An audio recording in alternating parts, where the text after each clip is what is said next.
Okay, so in this example we're going to start adding some character graphics, or some flat character graphics, without real animation to start off with. So the basis of this is we're going to have a snowman and a penguin. Notice that the levels are so slightly different in this example, perhaps even a little bit more plausible than the one we've got at the moment. Well, we can live with that for now.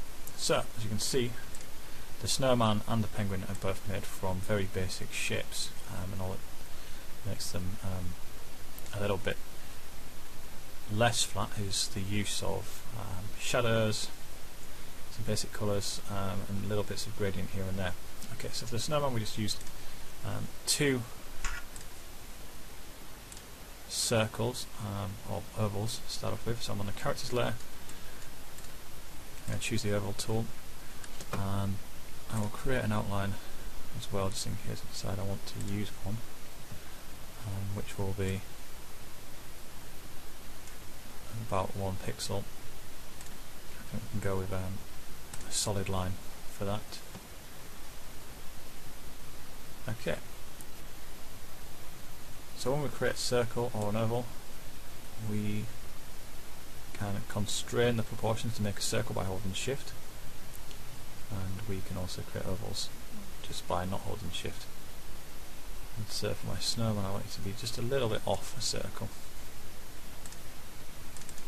I'm just going to zoom in on that. Yeah. Check that's okay, yeah. And right there. And that'll be my snowman's body. I think I'll just make it a little bit smaller to fit on the stage a bit more effectively. And then I'll call that snowman body, or S-man body. Okay. I'll then create a head, which I'll have as a circle in this case. Let's symbol S-man head. Okay. So I drew that second, that appears over the top of the body. And the head I might want to put some extra details, so I might just put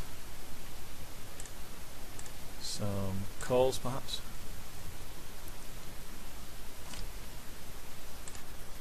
The eyes and mouth.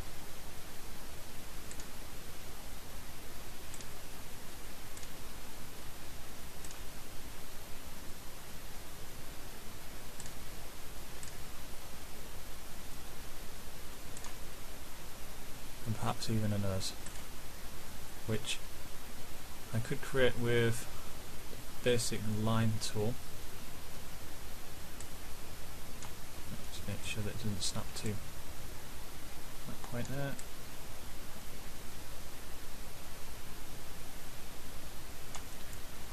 Let's zoom in a little bit to make this easier. You can actually turn snapping off in view. And there we go. So this is going to be the carrot. When I hover over a line, you'll see that the cursor changes ever so slightly. And when I click and drag, what I can do is put a little bit of a curve in there. And with a point, I can move the point down to create maybe a slightly more crooked shape. And I'm just going to fill that with orange, representative of a carrot. There we go. Let's get rid of the outline there. So now it stands out. And then I'll go back out of that timeline and start working on this as one unified movie clip. So I select them both together, convert to symbol, let's call that snowman. And I will set the registration point as being the bottom centre, just in case I decide to move them around the stage at all. And then I'll put a top on him. So I double click on that symbol to go into his timeline. And what I'll do is I'll just create a rectangle. I'll do it up way, I think, to start off with. I think my hat will be some kind of bluey colour. It should just be a rectangle like that.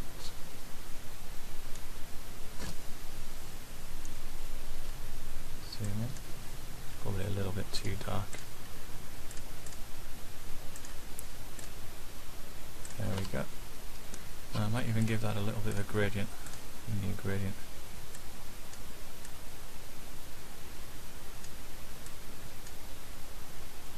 And this side. That's okay, so there's a little bit of a gradient on it. Then using the same trick as with the carrot, I'll hover over the top edge, click, drag that up a little bit. And then at the bottom edge, click and then drop that down. And then what I'll do is take the rectangle tool, draw underneath it what will be the rim, pull the bottom down on that one, pull the top up on this one, edges out perhaps on the sides here.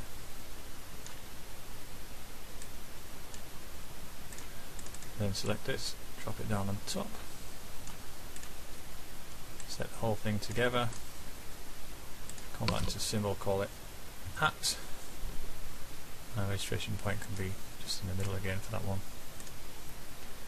and then drop that on top of his head. Might be a little bit on the big side. Maybe just reduce that down a little bit to there. Maybe even rotate it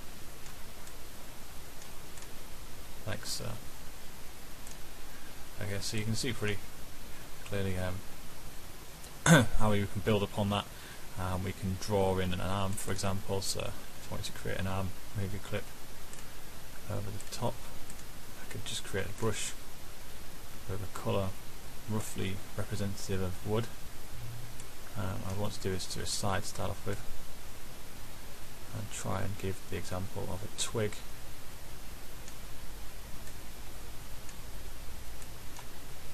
Like so. And then what I'll do is I'll use the ink bottle tool to just stick an outline on that. So then it becomes a shape in its own right. Convert symbol, and I'll just call that arm. And the registration point for this is quite important if we're going to animate this. I'll leave it in the centre to start off with, because I'm going to need to move it. So I'm going to double click into that timeline and then move it so the registration point is roughly where it would pivot. So should we decide to transform it or rotate it using script, or otherwise it will come from that point like that. Okay. There's the arm. I could easily put the scarf and everything on afterwards. With the penguin, it's a little bit similar. Use of ovals, etc. So I might create an oval. The first one will be black.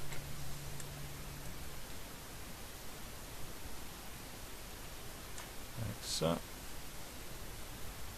And then I might just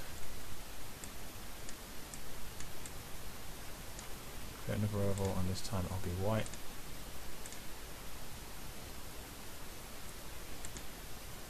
Take the stroke off.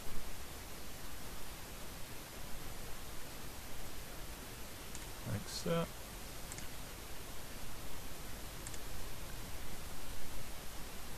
Actually, done that the wrong way around. Get rid of the black outline. Create the shape again, bigger. Then put this over the top.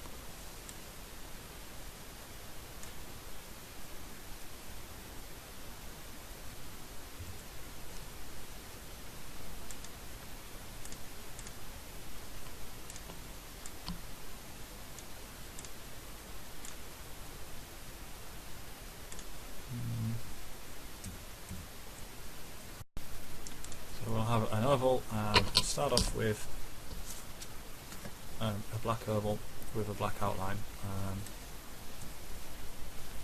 Roughly try and get the shape. And then what I'm going to do is create another oval but without a fill. So that'll let me overlay. In fact, I could create this separately, like that, then move it over the top, like so.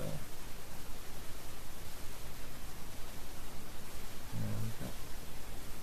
Let go of it, and what I can do is use that to create a division in the shape. So then I get the white bit there, get rid of the outline that I don't require where it's been intersected, and that can be the body.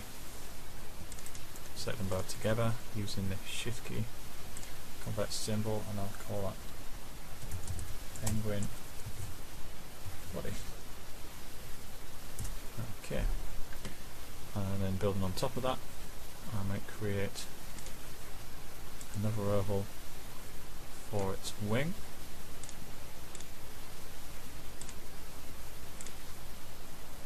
Which I might actually put a little bit of a gradient on so that I can tell.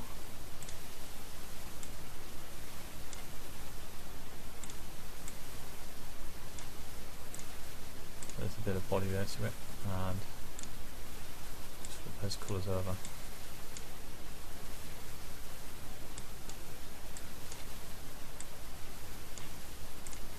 Like that.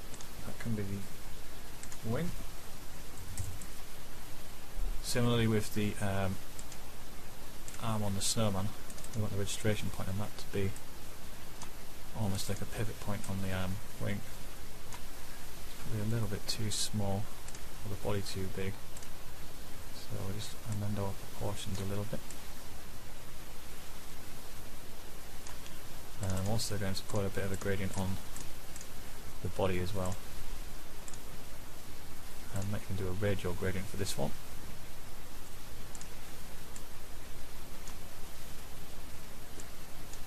That, and then just amend the gradient using the gradient transform tool.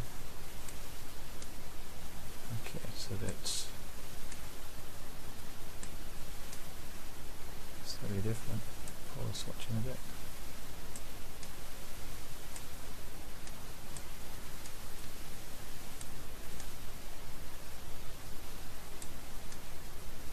There we go. Okay, so it starts to get a bit of body to it.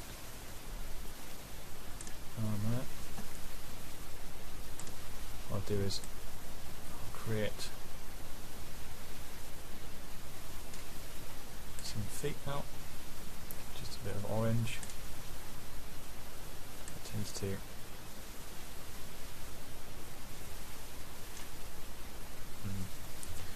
probably do it a little bit better, like that. Okay. Take the whole thing, make it to a symbol, call that penguin feet. Registration point will be back in the centre for those. Click OK, and then I want to send that to the back really. So I select it, arrange, and then send backwards so it goes underneath the body. And then we'll put the head on.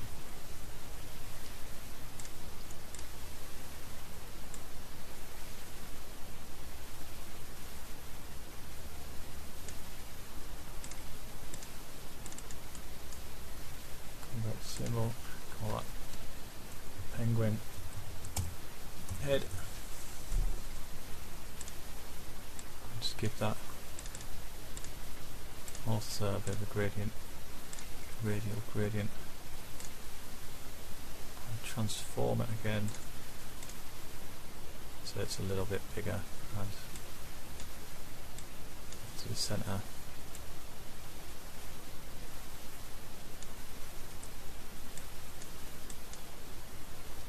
Like so. We'll put a beak over the top of it.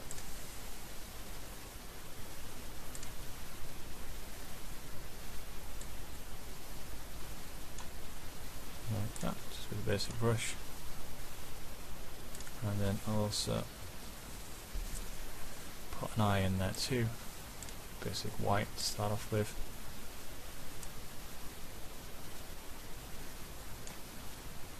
And then maybe just a dot black in the middle for a pupil. There we go. Zoom out. Okay, quite a comical looking penguin. Proportions certainly aren't very good, and then I'll just convert that into a symbol and turn right and call that penguin. Okay, so eventually what we'll do is we'll set these two characters to be positioned, or at least one of them positioned automatically, perhaps the penguin. But for now I'll just move the penguin way off to the side of it.